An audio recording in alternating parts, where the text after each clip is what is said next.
everyone, Leslie Ray here with Tutorial Tuesday for Digital Delights by Luby Lou. What I want to share with you today is called a fancy flap card, and this is inspired by a stamp artist on the web. Her name is Darlene McCallum, and she made these originally, and I wanted to do a tutorial about them, so I hope you enjoy it.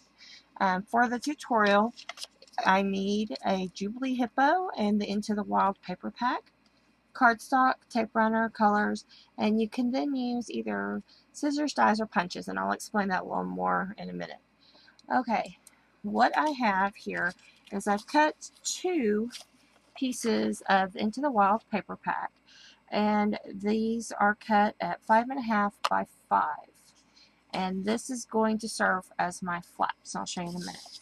And here I have another piece of paper from the collection, and it's trimmed down so that when it's put on a 5.5 by 4.25 card, it has just this little smidge of a border, okay? And then of course Miss Jubbly, and she's colored and already pre-cut. And then these are going to act as my templates.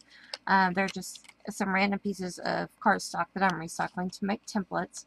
And these are cut at 2.25 and 2.5. And these are going to form my flaps, as you will see here in just a moment. So, I've already got my base with my paper layered on top of my cardstock. And I'm going to add on my flaps. Now this one is going to be my inside flap, and I have scored in on it 3/4 of an inch. And let's see if you can see that closer up. You see that little score line, and I'm going to fold it on that score and tape it.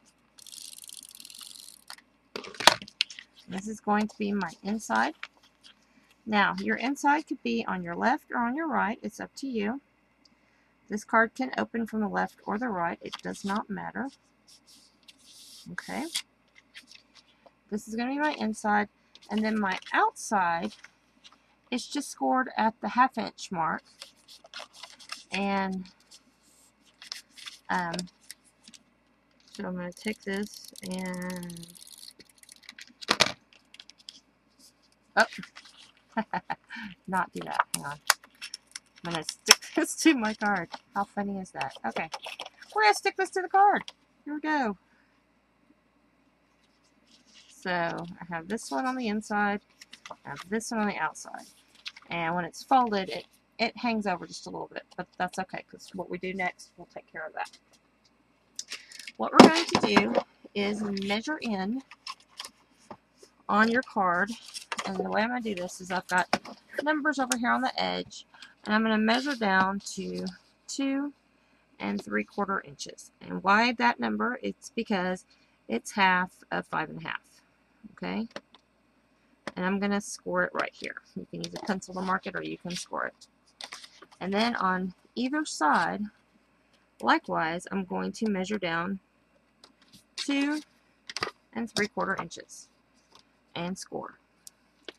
And what I'm going to do with that, and it doesn't matter if you score on the front or the back or mark on the front or the back, what I'm going to do with that is cut those triangles with that line that goes from here down to here. So here is my bottom line, and then here, let's see, it's right there, is my top line. I'm going to cut it, double check it before I cut it, and then again on this side,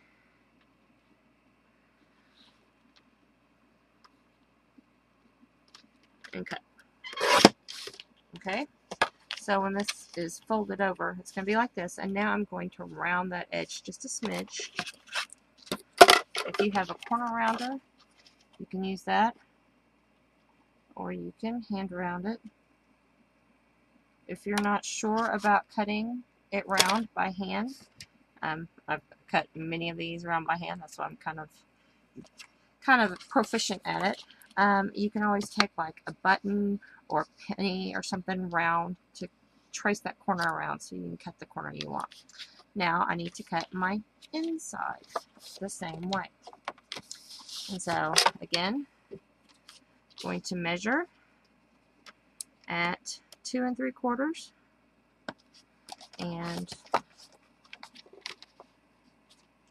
2 3/4 and 2 3/4. Okay. And trim these.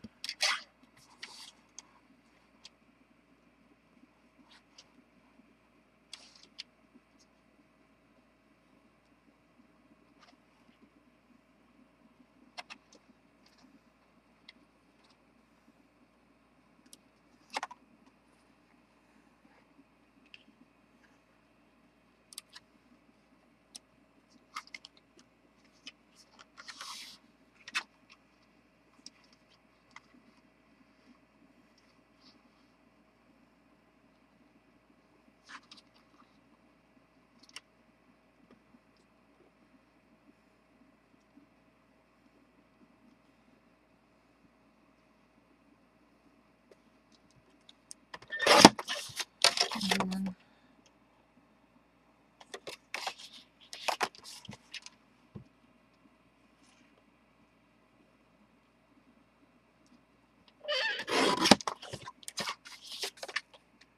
we go. And this one over there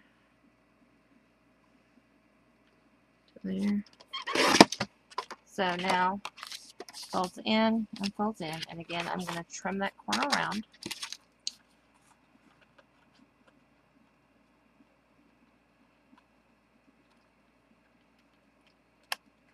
Okay. I'm done with the trimmer. Now, the next thing we're going to do is trace our squares. And what we want to do is put the bigger one on first. And the reason I think the bigger one goes good first, actually, let's do the small one first. There we go. Because we want these to line up with their, with the outside. So,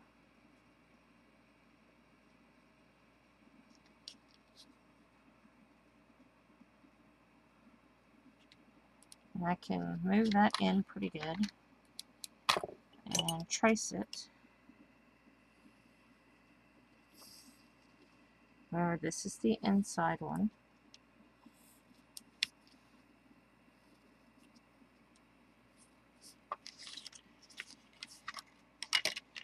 And what I'm going to do is cut a hole here.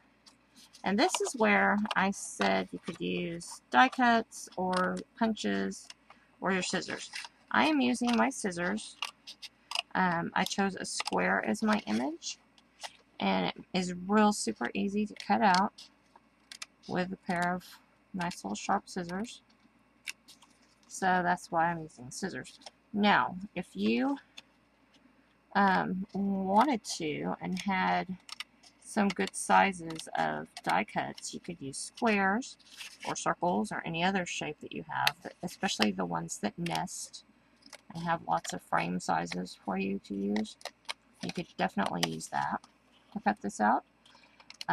If you had punches that layer up real good, and then you had the punch that was, you know, 2 1/2 and one that was 2 1/4, those would be great too. But I wanted to show you just cutting them by hand also, so you can see that look and know that you can do that. So then the next is going to be our image that lays over the top.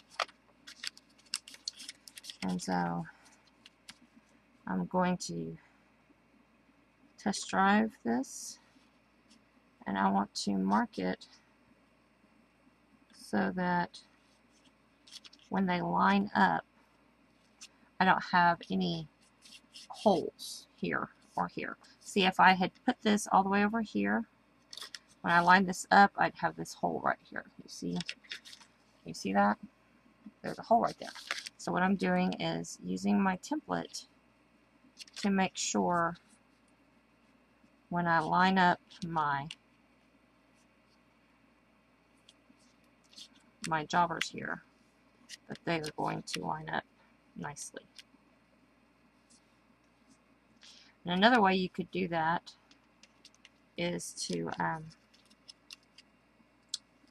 put a little piece of tape real quick right here and right here and hold it over this way.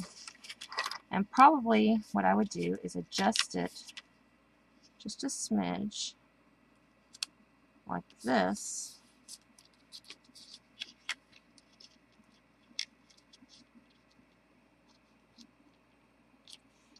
So that this looks pretty nice and even here. And I'll put just a little bit of piece of tape right there to get it to stick to the side I want. So hang on just a second. Let me close this real quick while looking at it and making sure I keep it aligned. There we go.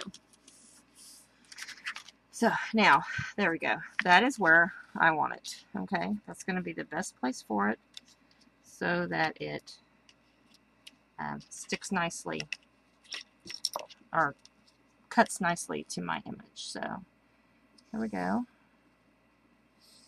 I'll trace around this. The reason I'm using pencil is I can go back and erase if I need to. And here we go. And it's important to check it before you cut it, because if you don't, you'll do like I did the first time I made this card, and you will have that hole there, that gape, and you don't want that. So, and I'm just cutting on my line.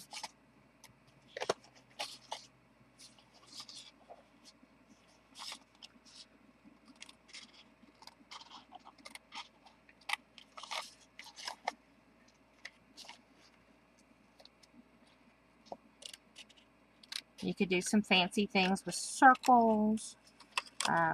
If you had the Martha Stewart circle cutter, that would certainly become handy in this project.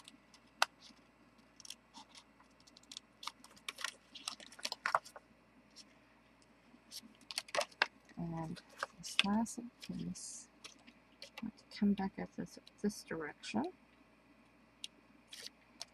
Okay, there we go. So now we have our frame. You see a nice little bit of cheetah hanging out underneath the zebra. And so we're going to stick our hippo in here so that he can be seen through the card. I think that's just precious. So you can use your favorite adhesive here. You know, like tape runner, if you prefer glue, that's just fine.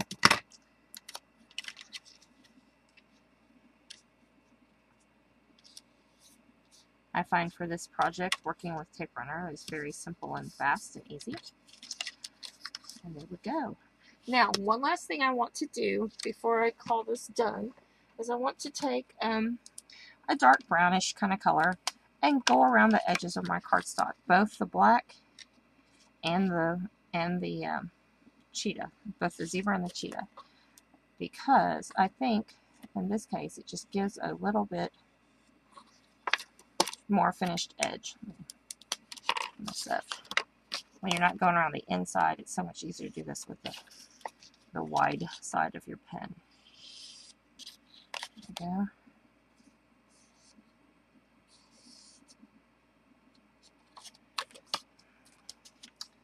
Now I'm just going around the edge, both edges, to give a finishing touch.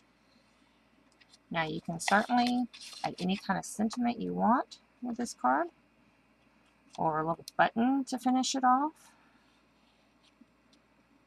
or you can leave it like it is and let your fancy flap opening be the center feature of your card.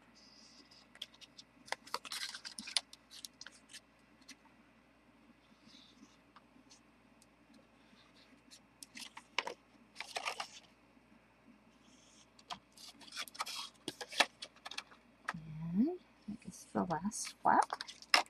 And so I love this. I think this would be great. Other options is you could turn your squares where one goes this way and one goes this way. Lots of fun stuff. And there you have it. So here is my fancy flap with Jubbly Hippo and the Into the Wild papers. I hope you enjoy my card, and thank you for watching Tutorial Tuesday with Digital Delights by Luby Lou. Join us next week when we have a fantastic tutorial by Miss Christine. Have a good day.